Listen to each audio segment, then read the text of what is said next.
Hey, um, so I figured I can't start this channel and not make videos.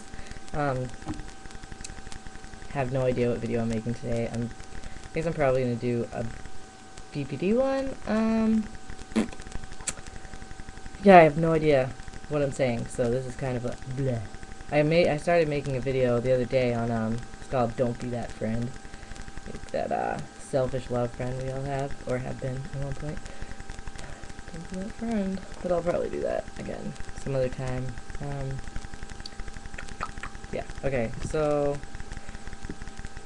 I think eventually it would probably be proper if I started this out explaining more to people with BPD or people trying to support people with BPD rather, like relationships, how to, like, understand more about yourself, having been here for a long time with it now, and how to better understand them, and the best way of, like, dealing, talking to, whatever, because, let's say, if you care, it's gonna be harder to get through certain shit with us, especially just a conversation, because our first reaction to everything is an emotional reaction. There's emotional reactions, and there's rational reactions, and we have to balance that out. Until we have skills, us, BPD, whatever, we don't do that so good. I mean, I especially. So I think I'm gonna probably just go over some original shazazz that I learned when I got the big shabam life sentence. Yeah. And then I'll talk about, like, my big issues with it. So I'll try and make this kind of a fast video. Doodle all the time. That's something else though. Let's see here. God, if I could find anything. Probably should have figured this out first. Okay. This is gonna be so patchy. Relationships with others are intense and unstable, for sure. Swinging wildly from love to hate and back again. That's so true. My relationship has been crazy. I mean, regardless, we're prone to dating people that you guys have to take blame. You're probably a shitbag.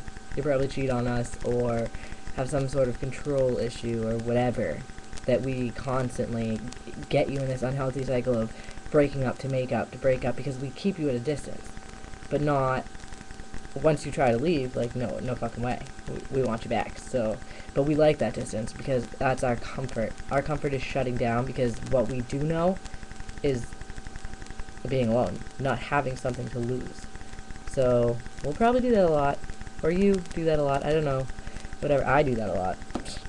I do it to my friends. I just do it. Anyways, frantically trying to avoid real or imagined abandonment. I mean, I'm never like, oh my god, they're gonna leave me. I don't ever abandonment. I don't know. But, I do.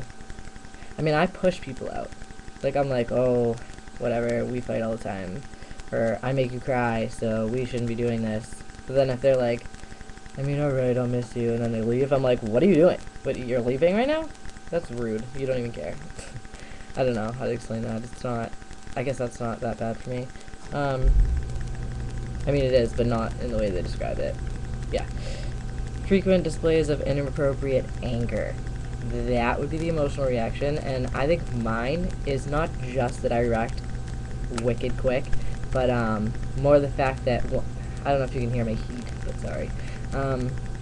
Not just that I have wicked anger outbursts, because I do, but I've gotten so much better with, not so much with it in person, because I'm like, I don't give a fuck, but, in general, especially, like, over the phone, or when I'm writing to someone, whatever, I've learned to shut up for a good 5 or 10 minutes, or I'll write what I want to write that's evil, and then I'll delete it, and I don't send that, and then I rethink, A, better wording, B, less defensive, C, less, hey, fuck you, this is your fault, you know what I mean? Because then that gets them defensive, and then you fight, and then that angry emotional reaction comes back.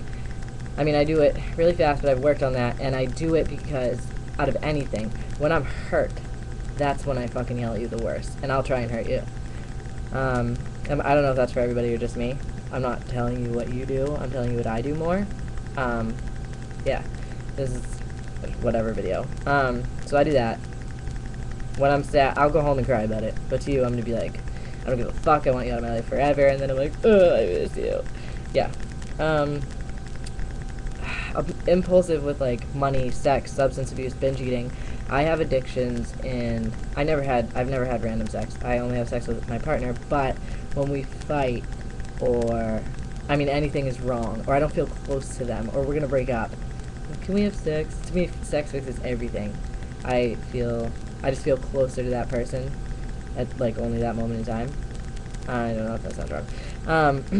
So that I have an addiction to, and if I'm not having that, which I'm actually struggling with right now, I binge really bad. And when I binge, I actually kind of chubby right now. But I'm gonna fix that because I was binging for a little bit.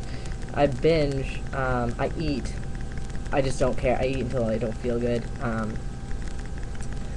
And then I make up for that, or I try to, by, like, not eating for, like, however amount of time, and then that, of course, makes me fucking shove everything in my mouth when I finally eat. It's really unhealthy, and I've learned to, I don't know, try to not do either one of those, but it's not, I went vegetarian because meat really hurts my stomach, so that's helped because I love vegetables and all this shebang, but lately I've just been whatever. Intolerance of being alone. I mean, it's different because a lot of times I shut down. Like, at least once a month. I just don't give a fuck. Like, I don't want to see you, talk to you. I think because I surround myself with people so much, so then I'm like, I need me time. And I shut myself in my house, but at the same time, intolerance to being alone, I guess, could be the fact that I do that, but then that's it. That's what keeps me down. I know at that point, I should make myself go out, because then I'm going to be out of my down, and I'm going to feel good. But what I do is, I don't give that opportunity. I don't answer text messages. Like, I lay in bed for as long as I feel like it, which is, like, I mean, my mood changes every 5 seconds, because with BPD, I'm sure you know, you'll be mad for 5 whole seconds and be like, I want pizza, are you hungry? So yeah. That's such a big thing. I don't remember what, unstable sense of self or something. You change your look a lot. I mean, I guess I do that, but I think I do that a normal amount. People get bored, whatever. But you have constant, it's hard to go to school, pick a career, stick with a job. Yeah. I've been to school for like 6 different things so far. Never stay with jobs. Excuse me, oh, sorry. P.S. I'm wicked rude, so you're probably gonna hear that in a lot of videos. I suck with daycare the most. I love kids. And then I have my own, so it's like, probably not gonna do this, though, anymore, because I have my own little thing to give me a headache all day. Where was I going? I don't know. No attention span. What was I talking about? Oh, okay. Yeah, I can't stick to anything. And I mean, not even careers. I can't stick to shit. I will like, eat healthy and be wicked proud of myself. I'm not even kidding, it lasts maybe 2 days. And then I'm like, well, and I'll slide with one fucking thing, and then that's it. Sorry, see you, goodbye. And that sucks. Like, that's what, I don't know about you, but it puts me in a down. That's one of the things that gets to me real bad, because when I am so certain that it's something I want to stick to, and then I don't. I'm like, I'll never fucking change. Like, this is me. I can't do this. Like, I've never been able to stick to something. I'm never going to be able to. And that gets me so fucking upset because I wanted it. And to me, I'm like, I can't do it. You don't understand. I can't. I don't have a choice. And I know I'm going to learn eventually in DBT. P.S. DBT is dialectical behavioral therapy, and I don't know if you've heard about it yet, if you're, like, recently diagnosed, but pretty much the only thing that can help you with borderline personality, so get in it, because it's bomb shit. I'm on my first round. It's technically my second in the first round, but I left that place. Anyways, shit. What was I talking about? Damn it. Huh.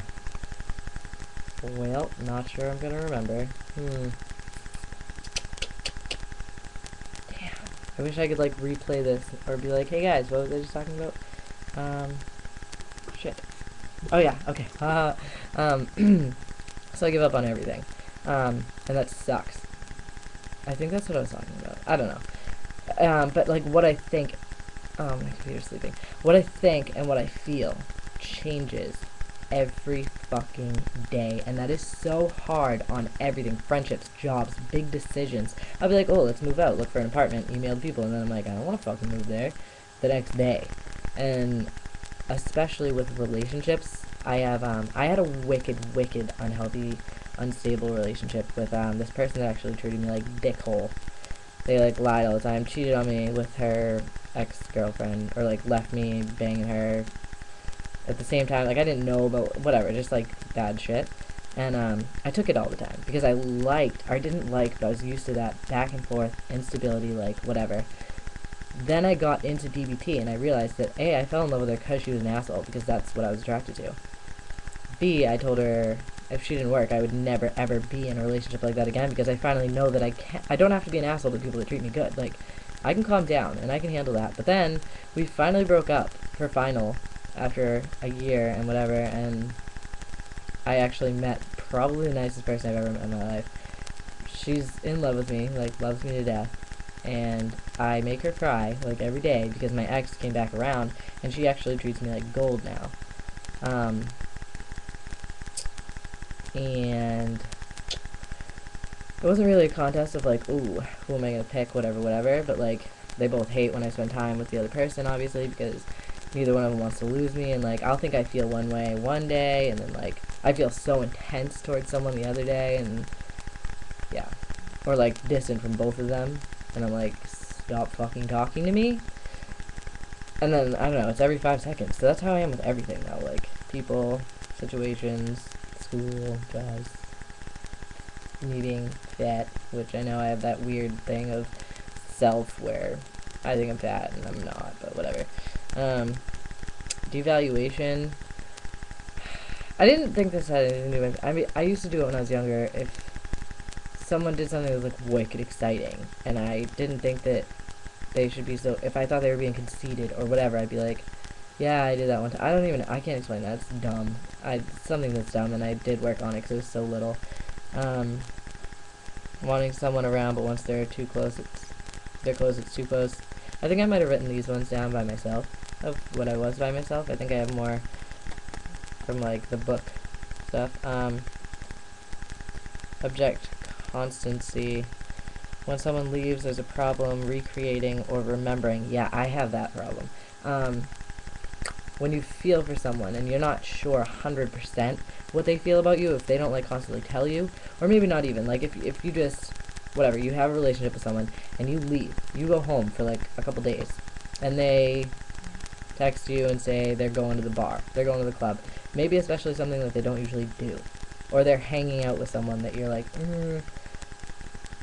to you, that time apart, you don't realize that, like, you're fine being distant, you know what I mean? So to you, you don't know if you feel that same connection until you're with that person again, and then you're like, ooh, I missed them.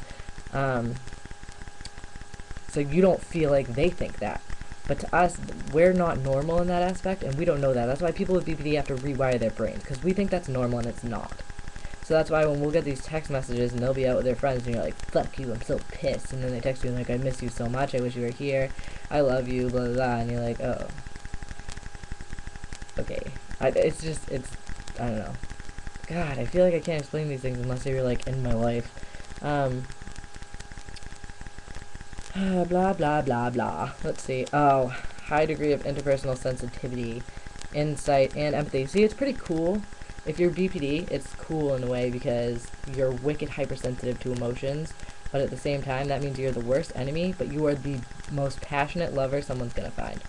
You feel what they feel, like, your intuition's bomb, which kind of sucks sometimes, but, like, you're passionate, and it's crazy. I mean, a BPD person will be the best person you ever fall in love with, but it could also be the worst if they're not getting treatment, but, definitely could be the worst if they don't have treatment, because they're manipulative, and they don't know it, and they don't understand that what they feel and react to isn't real, or, like, the normal way to react is not right. Our brains need to be completely rewired. So if you're with someone with it, or you have it, you want someone to understand, like, let them know, like, there's steps you have to, and I'll make a video about the best ways to deal with